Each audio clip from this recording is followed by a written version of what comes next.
Quatre hommes sur 5 ne connaissent pas encore le Christ et son évangile. Comme tous les ans, à la même époque, les chrétiens sont appelés à s'associer à la semaine missionnaire mondiale. Le thème, cette année, Dieu aime le bon droit et la justice. La terre se remplit de son amour. À cette occasion, je vous propose un numéro spécial mission avec un coup de projecteur sur les défis des missions en Afrique, puisqu'en 2009, c'est un peu l'année de l'Afrique avec le second synode africain qui se déroule en ce moment à Rome et avec la première visite de Benoît XVI sur le continent. C'était en mars dernier.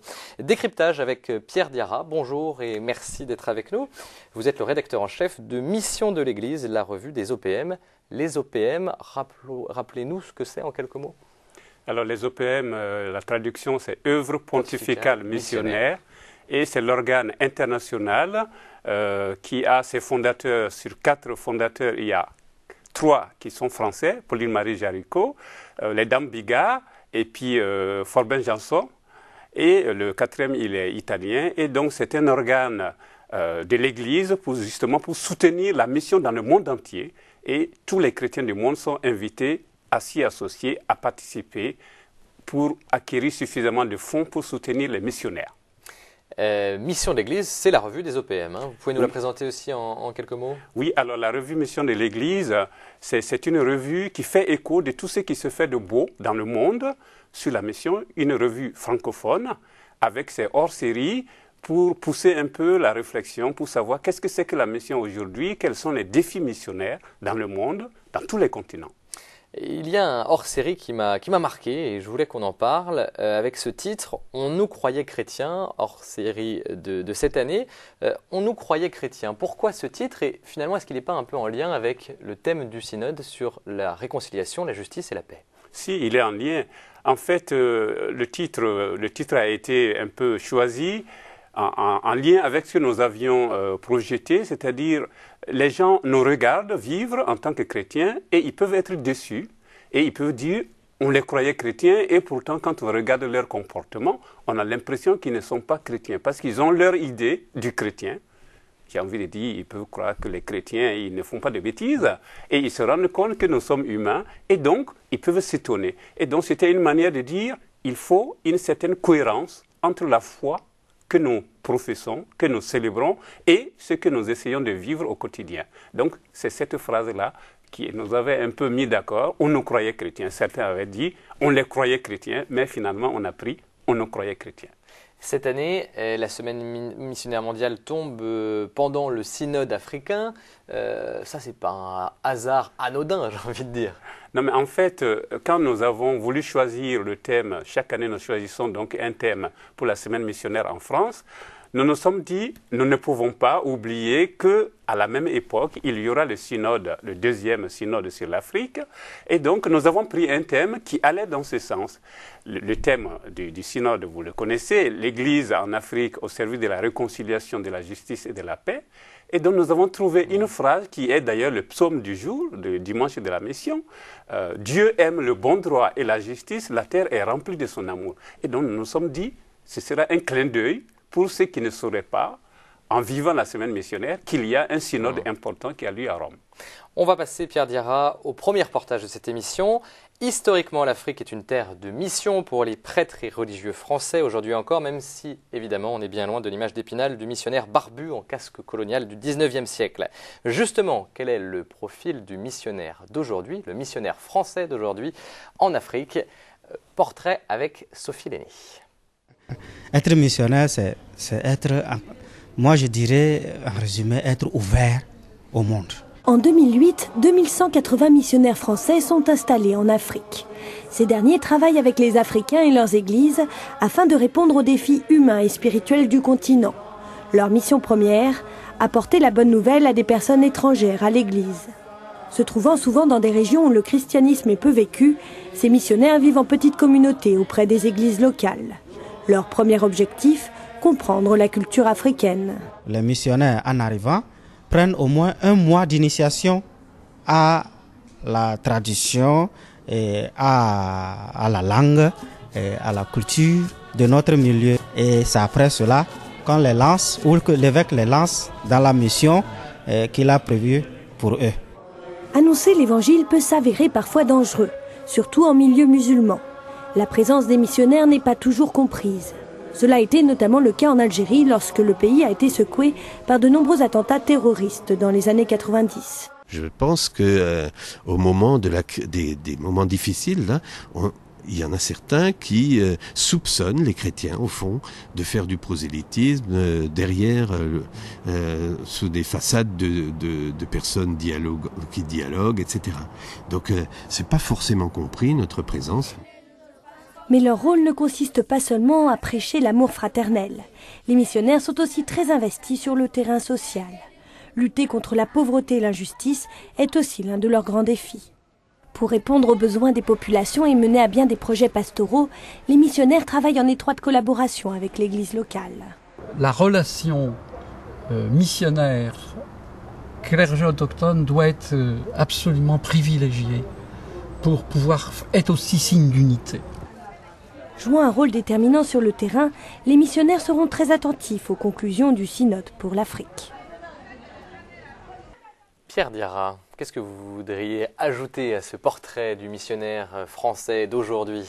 Alors, il y a un aspect qui m'a frappé. Il a parlé d'un mois. Je crois qu'il faut plus pour le missionnaire, pour s'insérer dans la culture. Je sais qu'au Mali, par exemple, on demande aux missionnaires carrément 6 mois pour apprendre le bambara, la langue qui est la plus parlée au Mali. Vous êtes malien, hein, d'ailleurs. Oui. Et puis, il y a un aspect qui m'a frappé, c'est justement ce lien entre les églises, qu'on pourrait appeler l'échange entre les églises, qui fait que finalement, chaque diocèse ne se préoccupe pas seulement de ce qui se passe dans le diocèse, se préoccupe aussi de ce qui se fait à l'autre bout du monde. Et d'ailleurs, pour ceux qui ne le savent pas, chaque évêque est ordonné pour son diocèse, mais aussi en communion avec le pape pour l'évangélisation du monde entier. Et donc, en fait, les églises doivent vivre cet échange qui fait que le missionnaire qui arrive rappelle qu'il y a d'autres chrétiens ailleurs, il y a d'autres communautés chrétiennes ailleurs, il y a d'autres églises ailleurs, et il faut vivre cette communion. Parce que parfois on entend quand même encore aujourd'hui que l'Église parfois reproduit un esprit colonialiste, les riches blancs qui aident les pauvres noirs. Qu'est-ce que vous en pensez ? Alors j'ai envie de citer une phrase que l'archevêque de Bobo-Dioulasso, Monseigneur Anselme Sanon, a dit un jour. Il disait, si un jour j'avais tous les prêtres, toutes les religieuses, tous les catéchistes dont j'ai besoin pour les différentes activités de mon diocèse, eh bien j'aurais encore besoin de prêtres, de religieux, de laïcs venant d'ailleurs pour signifier la communion de l'Église, l'universalité de l'Église. Et il signifiait ainsi que l'Église ne peut pas, chaque communauté chrétienne ne peut pas vivre refermée sur elle-même. Il faut vraiment s'ouvrir à la dimension universelle de l'Église. Et c'est ça la communion. L'Église est catholique. C'est quoi la clé pour être un missionnaire qui devient un partenaire de l'Église locale à laquelle il appartient peu à peu ? Alors, bien sûr, il vient se mettre au service d'un diocèse. Le premier responsable, c'est l'évêque. Mais il vient travailler avec d'autres chrétiens. Et c'est ensemble qu'ils doivent essayer, d'une part, de comprendre ce que Dieu veut dire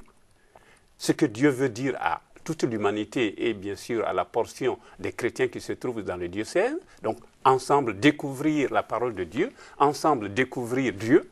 Et puis ensuite, découvrir ensemble ce que Dieu espère et veut signifier pour chaque homme. Et donc, répondre à cet appel et essayer de rendre effectif, justement, cet accueil de l'Évangile au quotidien, rendre les gens plus aimants, rendre les gens plus justes et rendre les gens plus fraternels, les uns envers les autres, mais aussi par rapport aux autres qui ne sont pas chrétiens. Alors, il y a une question d'argent aussi qui est importante dans la mission. On vient aussi pour aider financièrement des églises qui en ont besoin. Et point intéressant, les chrétiens d'Afrique donnent aussi de l'argent aux OPM. C'est pas que dans un sens, c'est important à rappeler. Bien sûr. La semaine missionnaire, c'est pour tous les chrétiens du monde. Donc chacun, selon ses capacités financières, chacun, selon son engagement, donne ce qu'il peut. Et c'est cet argent qui est rassemblé pour les besoins de la mission dans l'Église universelle. Donc chaque chrétien donne. Et si vous permettez, je raconterai une petite anecdote très rapide.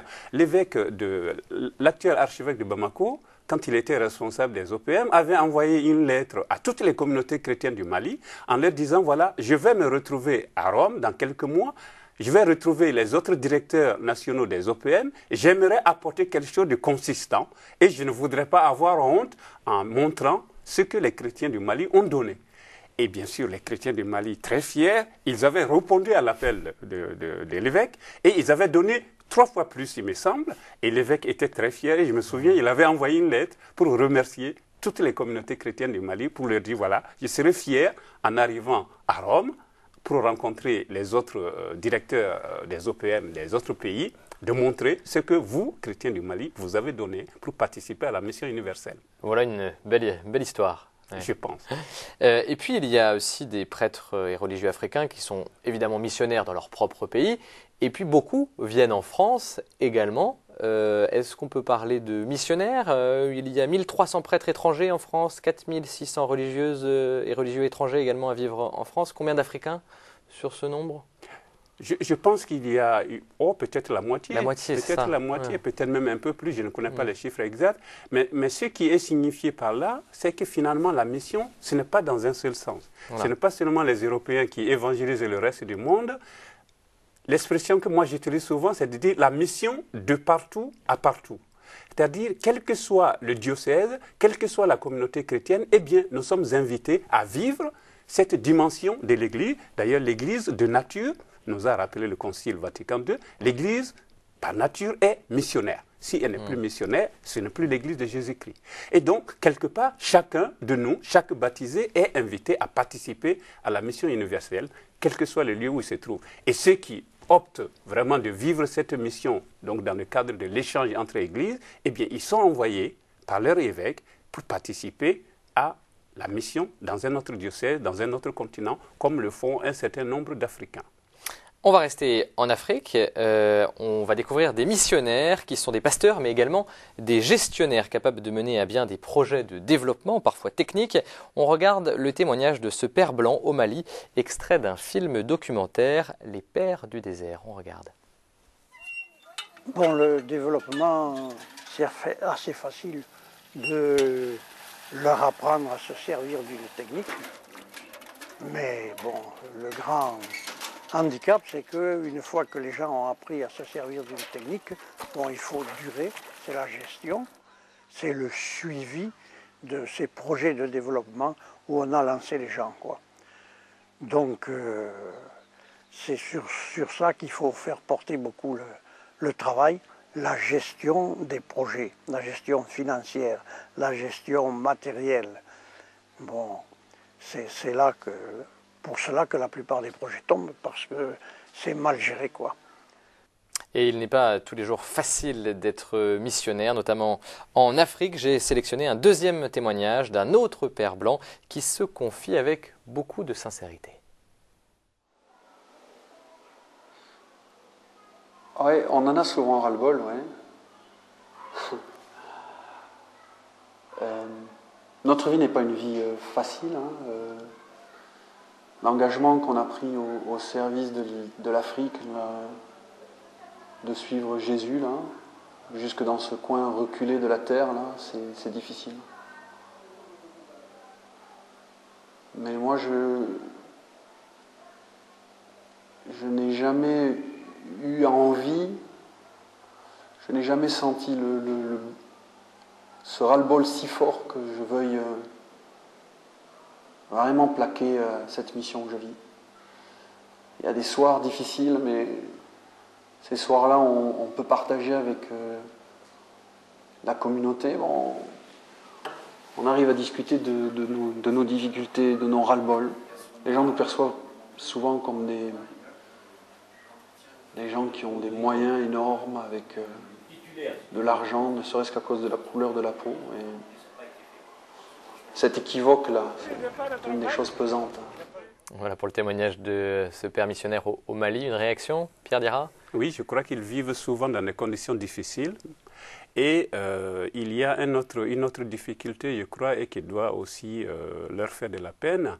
quand ils s'investissent profondément et qu'ils ont l'impression qu'il n'y a pas de répondants, qu'il n'y a pas de convertis, ou que ceux qui sont convertis, ils n'ont pas l'air de prendre vraiment au sérieux leur foi, donc cela peut leur donner de la peine. Ça, c'est une réalité hein, également en Afrique. Et puis il y a aussi, malheureusement, j'ai envie de dire, certains chrétiens, en tout cas au Mali ça existe, qui quittent le christianisme pour se convertir à l'islam, alors qu'on avait eu l'impression qu'ils étaient très engagés du point de vue de leur foi chrétienne. Ça, vous avez rencontré des personnes qui ont vécu ce changement? Oui, je connais des personnes qui ont carrément abandonné le christianisme et qui sont aujourd'hui musulmans. Alors qu'ils étaient fidèles. Ils étaient fidèles, ils étaient engagés. Et bon, mais c'est un peu les difficultés de la vie qui font que certains pensent que bon, s'ils sont musulmans, les choses sont plus faciles, ils ont peut-être plus d'intérêt à vivre au quotidien. Et puis bon, il y a aussi la pression de toute cette communauté musulmane qui parfois, pour diverses raisons, finissent par pousser les chrétiens à abandonner la foi chrétienne pour se faire musulmans. Quelles sont les urgences de la mission, ou plutôt même des missions en Afrique? Alors la première urgence, là je ne vous apprends rien puisque le synode porte sur ce thème, c'est la réconciliation, la justice et la paix. En fait, le premier synode sur l'Afrique avait mis en relief l'évangélisation. Et parmi les sous-thèmes qui avaient été proposés, il y avait la justice et la paix.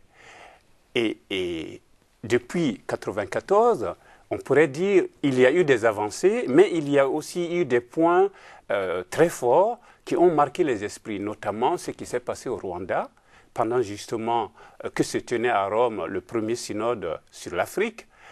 Et donc, c'était bienvenu que ce thème-là soit mis en avant. Je dirais donc, la première urgence, c'est tout ce qui est en lien avec la réconciliation, la justice et la paix. La deuxième urgence pourrait être le dialogue interreligieux. C'est-à-dire, il y a énormément de croyants. On parle souvent des musulmans, mais il y a aussi les adeptes des religions traditionnelles animistes, africaines. par exemple. Animistes, j'aime pas beaucoup le mot, mais on pourrait dire les adeptes des religions des ancêtres. Donc le dialogue avec toutes ces personnes pour voir comment construire ensemble une Afrique qui donne un peu de bonheur à tous les Africains ou tous ceux qui vivent sur le continent. Et puis il y a aussi, on l'oublie parfois, mais il avait été très présent au premier synode, c'est l'inculturation. Comment est-ce que les Africains peuvent accueillir l'Évangile, en vivre sans renier leur identité africaine et sans renier aussi l'urgence de la conversion qui est proposée par l'Évangile. Donc je crois que ces trois dimensions sont importantes. On pourrait ajouter aussi, mais je crois que c'est en lien avec le droit, la justice et la paix, tout ce qui a trait au salut et à la libération. Il y a énormément de gens qui se sentent très petits devant la nature. Il y a énormément de gens qui se sentent très petits par rapport au pouvoir public, par rapport à nos gouvernants, qui n'osent pas critiquer. Et puis, il y a tout ce qui pourrait être fait pour qu'il y ait un peu plus de paix et de justice, de fraternité au sein des communautés chrétiennes et au sein même des communautés africaines. Devant la souffrance ou la violence, devant la pauvreté ou la faim, devant la corruption ou l'abus de pouvoir, un chrétien ne peut jamais garder le silence. C'est ce que disait Benoît XVI en mars dernier, en Afrique. Est-ce que les églises africaines ont commencé à répondre à cet appel de Benoît XVI? Je ne crois même pas que ça date de maintenant. Depuis toujours, les chrétiens, les missionnaires, les prêtres autochtones, les évêques dénoncent toutes les situations d'injustice.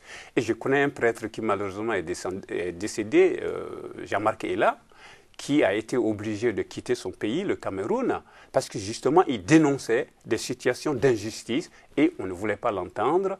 Et il a eu des menaces de mort et finalement, on lui a conseillé d'aller vivre au Canada et malheureusement, il est décédé là-bas. Donc, il y a des situations dramatiques et les chrétiens, les évêques, les prêtres, les religieux dénoncent ces situations. Et est-ce que les missionnaires, un missionnaire français par exemple, a plus de poids ou plus de marge pour dénoncer ces situations? Alors j'ai envie de dire que ça dépend de l'organisation de l'Église. Bien sûr, pour les Africains qui sont dans leur pays, il peut y avoir des situations difficiles à dénoncer, mais ils sont en lien avec les commissions justice et paix d'autres pays, par exemple de la France, et le missionnaire français qui est en Afrique peut justement faire le lien et permettre, quand les situations sont vraiment difficiles à dénoncer, que ces situations-là soient dénoncées à l'extérieur. Et ça, c'est très important. On n'est pas seul. Et ça montre aussi la communion et les échanges entre églises. Alors depuis Vatican II, la coopération missionnaire concerne tous les baptisés, vous l'avez dit, prêtres religieux et religieuses, mais aussi les laïcs, de nombreux Français qui chaque année, au nom de leur foi, donnent quelques mois, voire quelques années pour épauler les populations locales, notamment en Afrique. C'était le cas de Marie-Noémie. Elle est partie avec la Fidesco en Guinée, où elle travaillait dans un hôpital. Depuis, elle est rentrée. Je précise que le reportage que vous allez voir a été tourné en début d'année par François Lespèce. Regardez. En lien avec ses compétences, Marie-Noémie est chargée de la gestion du dispensaire, en particulier des médicaments.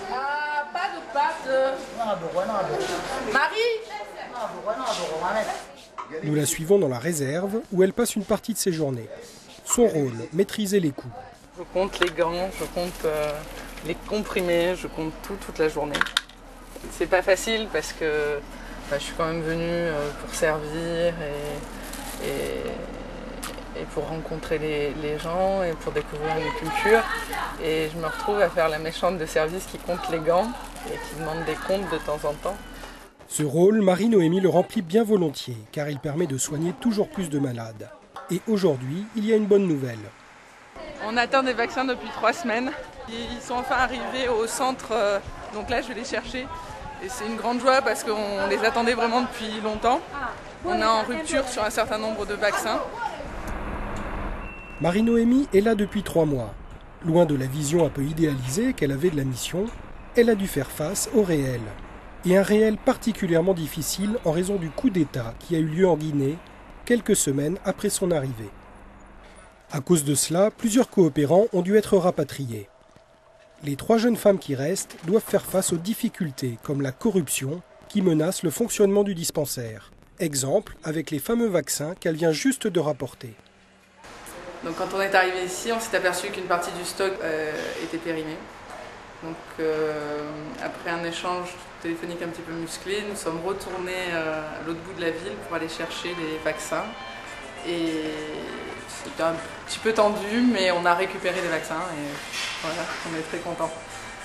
Voilà, encore une victoire. Voilà pour une aventure de Marie-Noémie en Guinée. Je précise que ce reportage a été tourné en début d'année 2009 et que depuis, Marie-Noémie est rentrée en France. Une réaction à ce qu'on vient de voir? Oui, c'est que la mission, c'est quelque chose de très concret. Soigner les gens, aider certaines personnes à s'organiser, aider des paysans à défendre leurs droits. Et aussi, ça passe par la formation. Bien sûr, c'est bien qu'il y ait des gens qui quittent l'Europe pour aller donner un coup de main, mais c'est peut-être important aussi et peut-être prioritaire de travailler pour la formation, que sur place, il y ait des gens qui soient formés, qui puissent investir dans la santé, dans l'éducation, etc. En quelques mots, comment vous définissez la mission de ce volontaire laïque? Parce que finalement, le laïc est missionnaire également. Ah, bien sûr. Il y a ce qu'en France, nous aimons bien appeler aux OPM les échanges entre églises, c'est-à-dire le savoir-faire et la connaissance que nous avons en France, eh bien, nous devons le partager avec d'autres églises. L'expérience que nous avons acquise en France, quel que soit le domaine de l'Église, et j'ai presque envie de dire, quel que soit le domaine de la vie, eh bien, on peut le partager avec d'autres églises, avec d'autres pays. Et donc, le volontaire qui est compétent dans un domaine, il peut aller donner un coup de main, il peut aider à la formation et il peut justement faire vivre cette communion entre les églises parce qu'il représente d'une certaine manière sa communauté d'origine, l'Église de France, donc il peut en parler. Il permet donc de s'informer sur l'Église de France et là-bas, il va recueillir des informations de première main et au retour, il peut témoigner de ce qui se vit là-bas, les joies, les peines et comment aussi l'Église manifeste la présence de Dieu, ce Dieu dont nous avons parlé, Dieu qui aime tous les peuples et qui répand son amour, quels que soient les peuples et, j'ai envie de dire, quelles que soient les difficultés. On arrive doucement à la fin de cette émission. Est-ce que la mission universelle de l'Église se porte bien selon vous? Moi, je pense qu'elle se porte bien dans la mesure où de plus en plus de chrétiens sont conscients de leurs responsabilités. L'Église de France est très dynamique, très vivante au niveau de la mission universelle avec les Français de l'extérieur, ceux qui sont ouverts à l'Amérique latine, tous ceux qui travaillent en Afrique comme des fidèles de Noum ou des volontaires qui partent pour 1 mois ou plus. Et tout cela manifeste la vitalité de l'Église, le dynamisme missionnaire qui règne en France et aussi dans les autres continents où on essaie d'accueillir Jésus-Christ et d'en vivre au mieux. Merci Pierre Diarra. Je rappelle que vous êtes rédacteur en chef de Mission de l'Église. C'est la revue des OPM. Les OPM qui ont besoin de notre aide à tous, bien entendu, pour donner une adresse postale. Elle s'affiche sur vos écrans. C'est à Lyon, rue Salat, au 12 rue Salat. Et puis également une possibilité, le don en ligne qui est très bien fait, vous le verrez sur le site internet des OPM, le site dont l'adresse s'affiche sur vos écrans, mission.catholique.fr. Enfin, je voulais vous présenter une revue à l'occasion de cette semaine missionnaire mondiale, ce numéro spécial de Peuple du Monde sur la semaine missionnaire mondiale. Peuple du Monde, une très bonne revue, Pierre Diarra. Oui. Vous confirmez? Oui. Merci à tous. On se retrouve la semaine prochaine pour un nouveau voyage à travers les églises du monde.